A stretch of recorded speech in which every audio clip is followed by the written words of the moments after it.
সরকার আমাদের দাবি না দেন, আগামী 1 মার্চ থেকে সংবাদ সম্মেলনের মাধ্যমে কর্মবিরতি না হয়,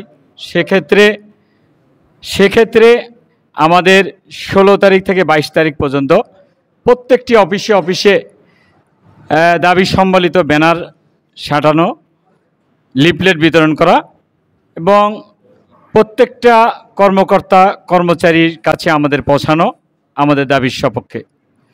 এরপরও যদি আমাদের দাবি আদায় না হয়, সেক্ষেত্রে 23 তারিখ থেকে 28 তারিখ পর্যন্ত প্রত্যেকটি জেলা প্রশাসক, বিভাগীয় কমিশনার, প্রত্যেকটি অফিস প্রধানকে আমরা দাবি সম্বলিত স্মারকলিপি প্রদান করব।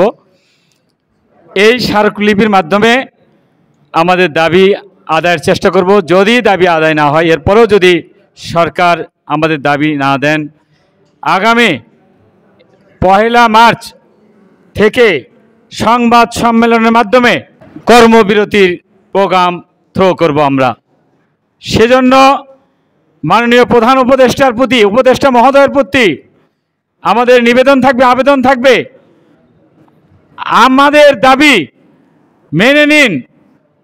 আমরা কর্মচারী, আমাদের নুন আনতে পান্তা ফুরায়।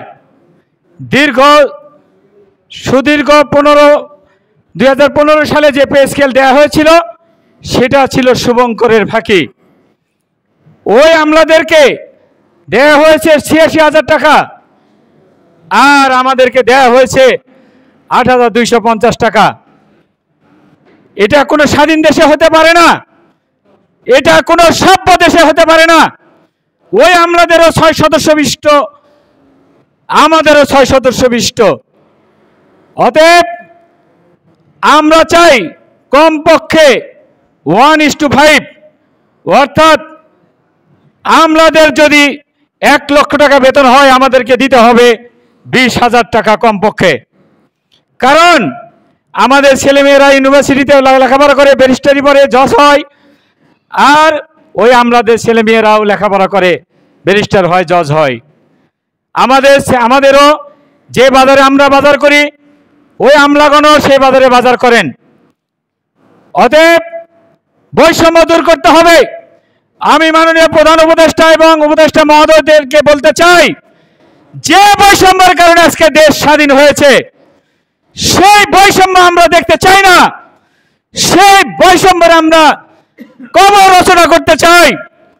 তাই আপনাদেরকে বলবো যে দীর্ঘ 10 বছর যে পে স্কেল দেওয়া হয়েছে পূর্বে, সেই পে স্কেল পরবর্তী 10 বছর নিয়ম হচ্ছে 5 বছর পর পর পে স্কেল দেয়া।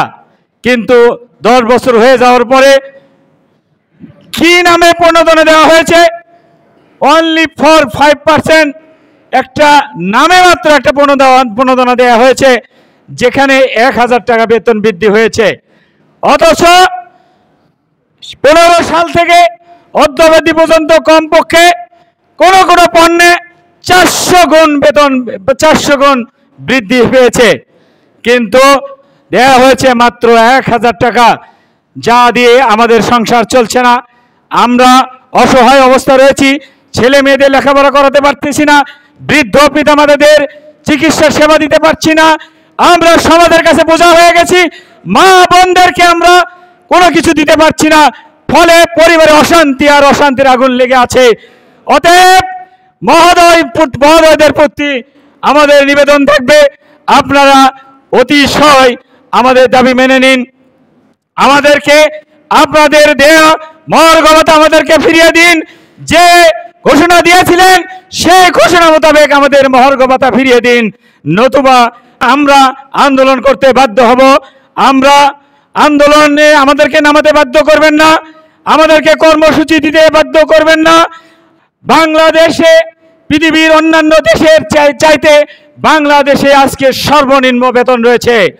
ভারতে বলেন, পাকিস্তানে বলেন, শ্রীলঙ্কার মতো ভঙ্গুর দেশেও বাংলাদেশের চাইতে অনেক বেতন বেশি রয়েছে। আমরা চাই না, আমরা চাই এই অন্তর্বর্তীকালীন সরকার সুন্দর চালাক, সুষ্ঠুভাবে চালাক, কিন্তু আমাদেরকে আপনাদের বিপক্ষে অবস্থান নিতে বাধ্য করবেন না। দয়া করে আমাদের দাবি মেনে নিন, আমাদের দাবি 15 তারিখের মধ্যে মেনে নিন। 15 তারিখের মধ্যে আমাদের দাবি মেনে নিয়ে আপনারা প্রজ্ঞাপন জারি করুন, পে কমিশন গঠন করুন। মন্ত্রণালয়ের বাইরে যে বৈষম্য রয়ে গেছে সেই বৈষম্য আপনারা দূর করুন। প্রজ্ঞাপনের মাধ্যমে আপনারা এক অভিন্ন নিয়োগ বিধি চালু করুন। আমরা কোন অন্য দেশের কোন রাষ্ট্রের লোক নই, আমরা স্বাধীন দেশের লোক। আমরা এই বৈষম্য বিরোধীর পক্ষে কাজ করেছি, বৈষম্য বিরোধীর পক্ষে কাজ করে এদেশকে পুনরায় আমরা স্বাধীন করেছি। অতএব আমাদেরকে আর আপনাদের বিপক্ষে নেবেন না, দয়া করে আপনাদের পক্ষে আমাদেরকে রাখুন, আপনাদের পক্ষে রাখুন। এবারের সংগ্রাম হবে বৈষম্য নিরোধনের সংগ্রাম, এবারের সংগ্রাম হবে বৈষম্য বিরোধীর সংগ্রাম হবে, বৈষম্য বিরোধীর শেষ হবে। এবারের সংগ্রাম হবে আমাদের মহার্ঘ ভাতা দাবি আদায়ের সংগ্রাম হবে, এবারের সংগ্রাম হবে পে স্কেল ঘোষণার সংগ্রাম হবে। অতএব এক দফা এক দাবিতে সারা বাংলাদেশের যত কর্মচারী ভাই ও বোনেরা আছেন আপনারা প্রস্তুত থাকুন, আপনারা কর্মসূচি পালনের জন্য প্রস্তুত থাকুন, নতুবা আমাদের দাবি আদায় হবে না। এবারের সংগ্রাম দাবি আদায়ের সংগ্রাম। ভালো থাকুন, সুস্থ থাকুন, ধন্যবাদ।